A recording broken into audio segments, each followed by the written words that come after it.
Hello aspirants, welcome to ఏకేఎస్ఐఎస్ academy daily current affairs. So ముందుగా మనము నిన్న ఇచ్చినటువంటి క్వశ్చన్లో కనుక చూస్తే to obtain full benefits of demographic dividend అంటే జనాభా విభాజ్యత అని అంటాం. ఈ డెమోగ్రఫిక్ డివిడెండ్ తాలూకా ఫుల్ బెనిఫిట్స్ తీసుకోవాలని అనుకుంటే ఏ దేశమైనా, ముఖ్యంగా భారతదేశం అయితే స్కిల్ డెవలప్మెంట్ అంటే నైపుణ్య అభివృద్ధి అనేటటువంటిది ఉండాలి. నైపుణ్య అభివృద్ధి అంటే ఏంటి? నైపుణ్య అభివృద్ధి అనేటటువంటిది కేవలం సర్టిఫికెట్స్, మార్క్స్తో ఒక విద్యార్థి చదువుకోవడం కాదు. చదువుకున్న తర్వాత ఆ వ్యక్తి ద్వారా లేదా ఆ విద్యార్థి ద్వారా ఏదో ఒక వస్తువుకి తయారు చేయడం కానీ లేదా ఒక సేవను అందించడం కానీ, ఈ రెండిట్లో ఆ విద్యార్థి నిష్ణాతుడై ఉండాలి. సో దీనివలన మనకి ఏమవుతుందంటే సొసైటీలో ఒక వస్తువు తయారీ కానీ ఒక సేవల లభ్యత కానీ జరుగుతుంది. ఈ రెండిటి కారణంగానే ఆ వ్యక్తికి జీతం వస్తుంది, ఎకనామీ అనేటటువంటి వృద్ధి చెందుతుంది. సో ఆ రకంగా మనం దీన్ని చూడాలి కొంచెం డెప్త్గా కనుక ఆలోచిస్తే. So before we go to the session, if you are looking for UPSC admissions, అట్లాగనే group 1 and group 2 both AP and Telangana in both mediums, Telugu and English, దయచేసి కింద నెంబర్కి కాల్ చేయండి. They'll give you all the details. ఇక ఈరోజు topic వచ్చేసి మనకి transparency international అనేటటువంటి సంస్థ కరప్షన్ పర్సెప్షన్ ఇండెక్స్ అనేటటువంటి ఒక సూచికను ఇచ్చింది. అంటే దేశాలలో ఏ దేశాలలో ఎంత ఎక్కువగా అవినీతి అనేటటువంటిది ఉంది. సో దీనికి ఒక ర్యాంకింగ్ని ఇస్తారు. దేశాలను కూడా డెమోక్రటిక్ కంట్రీస్, అలాగే కొన్ని దేశాలు రాచరికపు దేశాలు ఉంటాయి. సో ఇట్లాంటి వాటిని కూడా చెక్ చేస్తారు. దాదాపుగా ఈ సంస్థ 180 పైచీలకు దేశాలను చేసింది.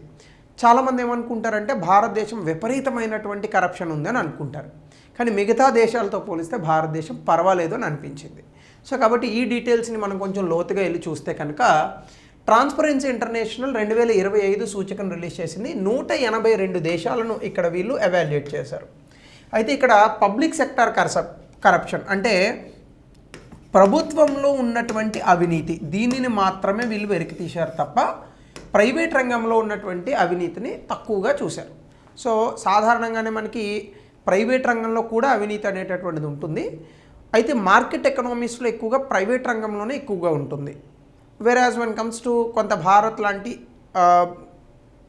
ప్రభుత్వం కాస్త ఎక్కువగా క్రియాశీలకమైనటువంటి పాత్ర పోషించేటటువంటి దేశాల్లో ప్రభుత్వ రంగంలో అవినీతి ఉంటుంది. అయితే ఇక్కడ సాధారణంగా ఏం చేస్తారంటే స్కోర్ 0 నుంచి 100 వరకు ఉంటుంది. 0 అంటే బెస్ట్ స్కోర్, అంటే అసలు 0 అంటే వర్స్ట్ స్కోర్, అంటే ఆ దేశంలో విపరీతమైన అవినీతి ఉందని. 100 అంటే బెస్ట్ స్కోర్, అంటే ఆ దేశం 100కు 100% చాలా అద్భుతంగా ఉంది, అవినీతి అనేటటువంటిది లేదు అని. అయితే ఇక్కడ ప్రపంచంలో ఈ యొక్క కరప్షన్ అంటే అవినీతి పోకడలను ఇందులో ఎగ్జామిన్ చేశారు. అయితే దీనికి రకరకాల పారామీటర్స్ తీసుకున్నారు. అలాగే సమాజంలో ఈ కరప్షన్కి ఎంత ప్రభావం ఉంటుంది అనేటటువంటి చూశారు. సో ఇవన్నీ కూడా ఎందుకు తీసుకొస్తారు అంటే ఆ దేశం ఈ యొక్క కరప్షన్ పర్సెప్షన్ ఇండెక్స్ని తీసుకొని బెటర్గా ఉన్నటువంటి దేశాల్లో ఏ విధానాలను పాటించారో చూసి ఆ విధానాలను ఈ దేశాల్లో అనుసరించేటటువంటి ప్రయత్నం చేస్తారు. సో దీనికి సంబంధించి అసలు ఈ ట్రాన్స్పరెన్సీ ఇంటర్నేషనల్ అనేటటువంటి సంస్థ ఏంటి అని కనుక చూస్తే ఇది ఒక సివిల్ సొసైటీ ఆర్గనైజేషన్, అంటే కొంతమంది వ్యక్తులు కలిసి పెట్టినటువంటి ఒక ఆర్గనైజేషన్. ఎందుకు? కరప్షన్ అంటే అవినీతి అనేటటువంటి దాంతో పోరాడడానికి. బేసికల్గా ఇది ఏం మాట్లాడుతుంది? ట్రాన్స్పరెన్సీ ఉండాలి, అంటే పారదర్శకత ఉండాలి ప్రభుత్వాలకి, అలాగనే జవాబుదారీతనం ఉండాలి, అలాగే సమగ్రత ఇంటిగ్రిటీ అనేటటువంటిది ఉండాలి. ముఖ్యంగా ప్రభుత్వపరమైనటువంటి అంశాలలో కానీ, విధానపరమైన అంశాల్లో కానీ, వ్యాపారాల్లో కానీ, ప్రతి చోట సివిల్ సొసైటీ అన్ని చోట్ల కూడా ఉండాలి. దీన్ని 1993లో పెట్టారు. దీని హెడ్ క్వార్టర్స్ బెర్లిన్, జర్మనీలో ఉంది. సో దీని తాలూకు మిషన్ ఏంటంటే ప్రపంచం అంతా కూడా అవినీతి లేకుండా చేయాలి అని.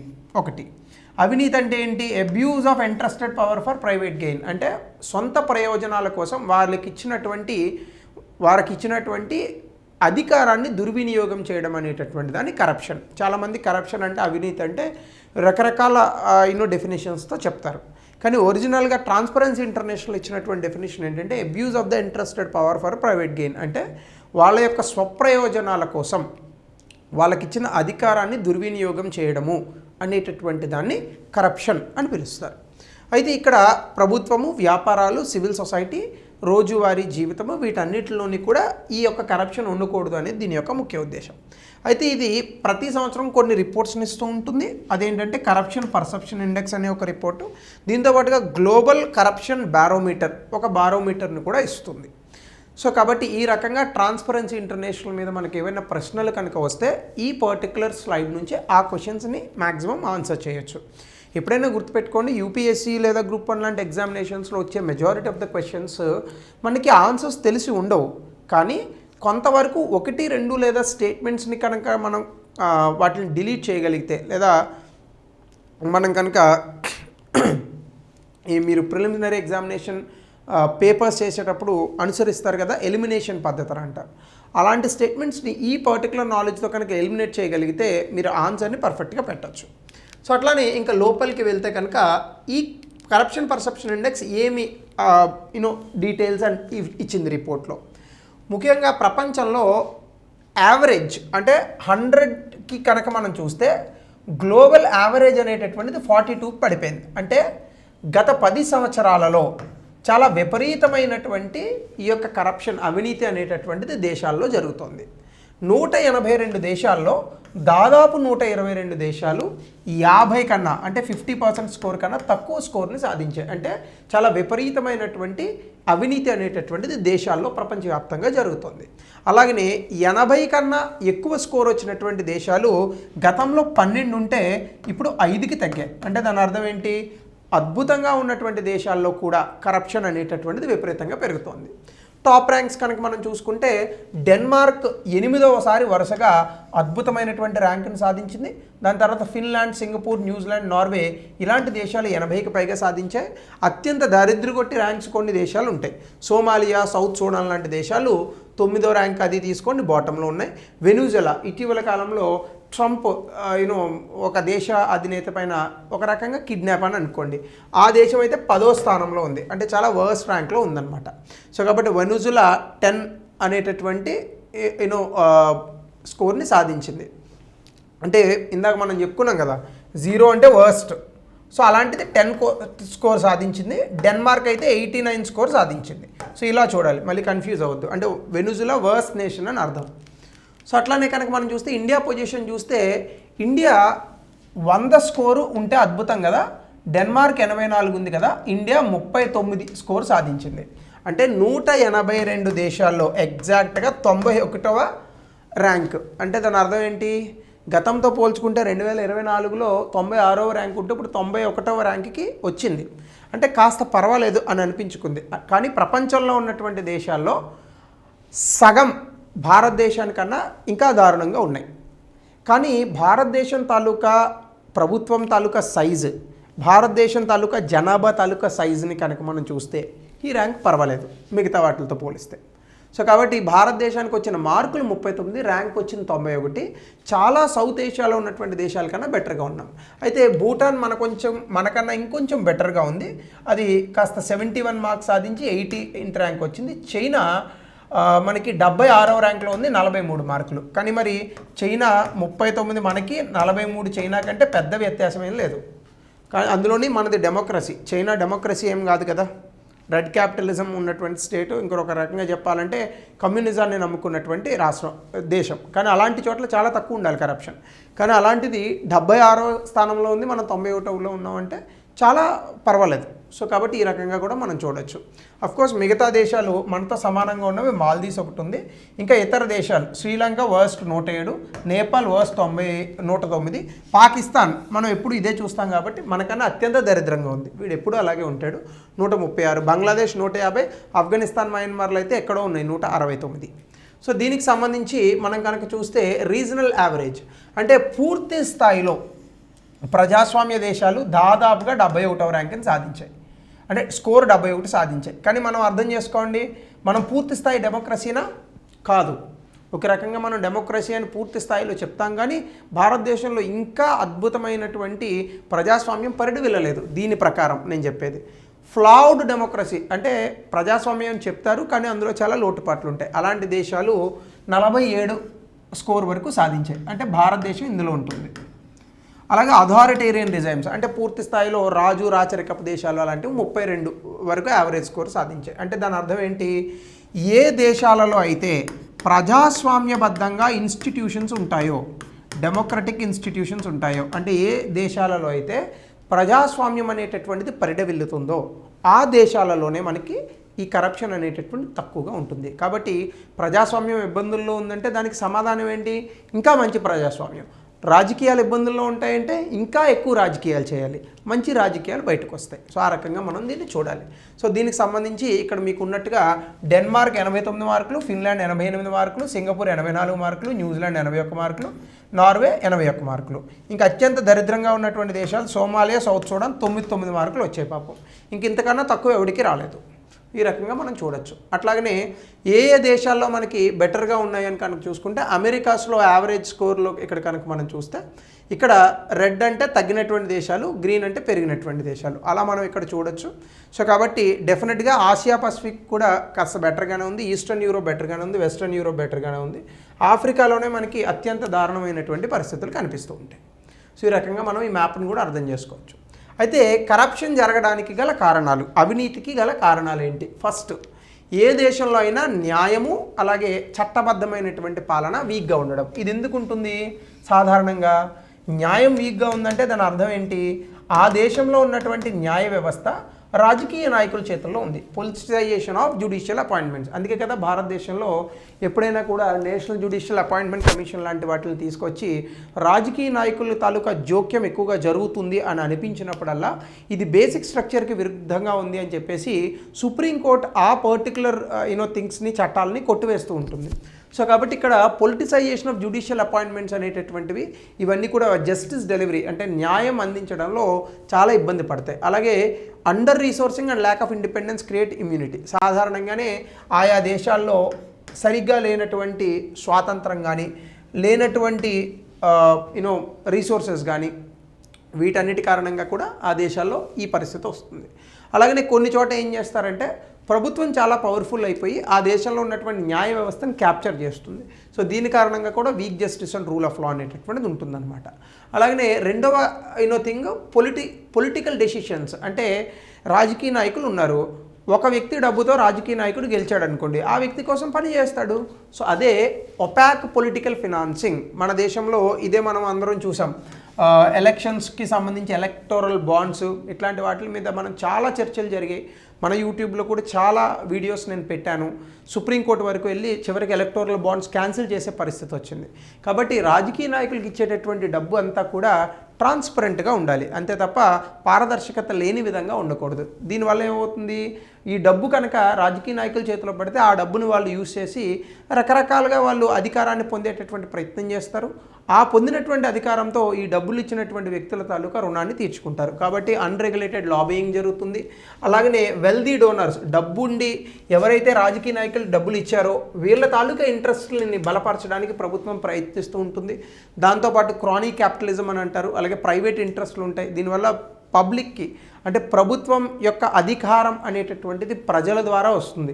ఆ ప్రజల యొక్క అధికారం అనేటటువంటిది సన్నగిల్లుతుంది. సో ఇది మరొక అంశంగా చెప్పచ్చు. అలాగనే గ్రాండ్ కరప్షన్, చాలా విపరీతమైనటువంటి ఈ యొక్క అవినీతి అనేటటువంటి జరుగుతుంది. పూర్తి స్థాయిలో ఈ సంపన్నులే ప్రభుత్వ ఆధీనంలో ఉన్నటువంటి సంస్థలను క్యాప్చర్ చేస్తారు. సో దీనివల్ల కూడా సంపన్నుల తాలూకా ఇంట్రెస్ట్ అనేటటువంటివి బలోపేతం అవుతాయి తప్ప ప్రజలకి జరిగేటటువంటిది ఏది ఉండదు. సో కాబట్టి ఆ రకంగా కూడా ప్రైవేట్ వ్యక్తులు ప్రభుత్వాలలో వ్యక్తులకి ఇచ్చేటటువంటి డబ్బు ఖచ్చితంగా మనము ట్రాన్స్పరెంట్గా ఉండాలి. సో భారతదేశంలో కూడా ఇది చేయాలి. అలాగే సివిక్ స్పేస్, ఇటీవల కాలంలో ఎన్జిఓ చట్టాలను చాలా కఠినతరం చేస్తున్నారు, వాటిని పనిచేయనివ్వకుండా చేస్తున్నారు.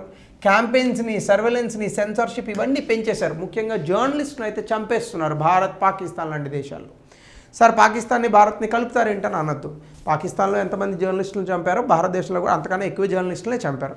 కాబట్టి ఈ జర్నలిస్టులను చంపడము వీటి కారణంగా ఏమవుతుందంటే ప్రజల గొంతుక fourth pillar of the constitution మీడియానే ఎప్పుడూ వర్తింపజేస్తూ ఉంటుంది. ఎగ్జిక్యూటివ్, జ్యుడిషియరీ,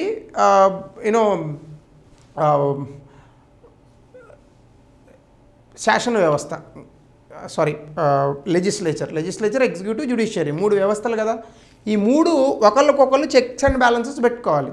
కానీ అలా పెట్టుకున్న పక్షంలో వీళ్ళకి చెక్స్ అండ్ బ్యాలెన్సెస్ పెట్టేది ఎవరు? మీడియా. కానీ ఆ మీడియా గొంతు నొక్కేస్తున్నాం. ఇప్పుడు చూడండి, ఒక పార్టీకి కొమ్ము కాసే మీడియా, మరొక అపోజిషన్ పార్టీకి కొమ్ము కాసే మీడియా, న్యూట్రల్ మీడియా ఉందా భారతదేశంలో? అలా ఉండే ఏ జర్నలిస్ట్ అయినా బతకనివ్వట్లేదు. సో దీని కారణంగా సివిక్ స్పేస్, మీడియా ఫ్రీడమ్ తగ్గిపోతుంది. దాదాపుగా 2012 నుంచి 829 జర్నలిస్టులను చంపేశారు. సో వీళ్ళందరూ కూడా అవినీతిని ఎదుర్కొంటున్నటువంటి క్రమంలో చనిపోయినటువంటి వ్యక్తులు. సో దీనివల్ల మనకి ఏమవుతుందంటే కరప్షన్, అవినీతి అనేటటువంటిది ఫ్లరిష్ అవుతుంది, జవాబుదారీతనం, పారదర్శకత తగ్గుతాయి. సో అట్లానే పబ్లిక్ ఫినాన్షియల్ మేనేజ్మెంట్ అంటే బడ్జెట్ మనం చేస్తున్నాం, ప్రొక్యూర్మెంట్స్ చేస్తున్నాం, డెట్ మేనేజ్మెంట్ చేస్తున్నాం. బడ్జెట్ ఈరోజు పెట్టారు. అలాగే మన పార్లమెంట్లో ఎకనామిక్ సర్వేని పెడతారు. ఎంతమంది దేశంలో ఉన్న వ్యక్తులు ఎకనామిక్ సర్వేని చదువుతారు చెప్పండి? సో ఈ ఎకనామిక్ సర్వే ఇవన్నీ కూడా పెట్టినప్పుడు ప్రజలకి అర్థం అవ్వాలి, అసలు ప్రభుత్వం ఎంత అప్పు తెస్తోంది, ఎంత ఖర్చు పెడుతోంది, వేటి మీద ఎంత ఖర్చు పెడుతోంది అనేటటువంటిది. ఇవన్నీ ఎప్పుడైతే మనము పట్టించుకోమో ఫినాన్షియల్ గవర్నెన్స్ అంటే ఆర్థికపరమైనటువంటి పరిపాలన దెబ్బతింటుంది.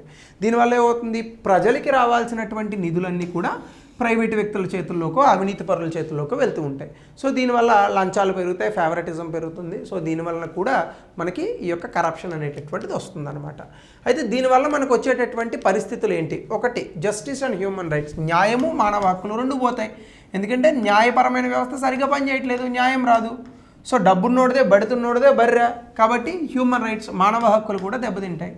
దాంతోపాటుగా డెమోక్రసీ అంటే మన తాలూకా ప్రజాస్వామ్యం అనేటటువంటి సన్నగిల్లుతుంది.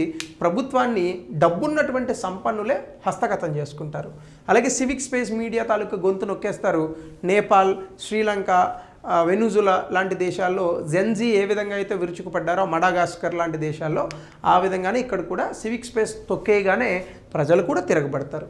అట్లానే డిటెరరేషన్ ఆఫ్ పబ్లిక్ సర్వీసెస్, ప్రభుత్వం ప్రజలకి ఇవ్వాల్సినటువంటి బెనిఫిట్స్, ప్రజలకి ఇవ్వాల్సినటువంటి సర్వీసెస్, సేవలు, వీటిని విస్మరిస్తుంది. సమాజంలో విపరీతమైనటువంటి హెచ్చుతగ్గులు అనేటటువంటివి పెరుగుతాయి. అలాగే సొసైటల్ అండ్ ఎకనామిక్ ఇంపాక్ట్, దీనివల్ల ఎక్కడా కూడా పెట్టుబడులు పెట్టరు, దేశ ఆర్థిక ప్రగతి ముందుకు పోదు. సో సమాజంలో విపరీతమైనటువంటి ఆర్థికపరమైన ప్రభావం అనేటటువంటి జరుగుతుంది, ఆ దేశం సర్వనాశనం అవుతుంది. కాబట్టి కరప్షన్ని మనం ఖచ్చితంగా అరికట్టాలి. సో దీనికి ఈ యొక్క ఇన్స్టిట్యూషన్ కరప్షన్ పర్సెప్షన్ ఇండెక్స్ అనేటటువంటి ట్రాన్స్పరెన్సీ ఇంటర్నేషనల్ ఇన్స్టిట్యూషన్ ఏం సజెస్ట్ చేసింది? ఖచ్చితంగా స్వతంత్రత ఉండాలి, అలాగనే జస్టిస్, న్యాయపరమైనటువంటి న్యాయ వ్యవస్థ ఏదైతే ఉందో ఈ న్యాయ వ్యవస్థ ఖచ్చితంగా పారదర్శకతతో పనిచేయాలి. అంటే న్యాయ వ్యవస్థలో ఉన్నటువంటి న్యాయ నిపుణులను రాజకీయ నాయకుల జోక్యం అనేటటువంటిది ఉండకూడదు. నెంబర్ 1. నెంబర్ 2, రాజకీయ నాయకులకు ఇచ్చేటటువంటి డబ్బు లేదా రాజకీయ నాయకులు తీసుకునేటటువంటి నిర్ణయాలు, వీటిపైన ప్రైవేటు వ్యక్తుల తాలూకా అజమాయిషీ ఉండకూడదు. అంటే రాజకీయాలలో వాళ్ళు గెలిచేటప్పుడు ఈ యొక్క ఫినాన్సింగ్ అనేటటువంటి జాగ్రత్తగా చూడాలి. అలాగే ప్రతి వ్యక్తికి కూడా జస్టిస్, న్యాయం అనేటటువంటిది చాలా ఈజీగా అందాలి.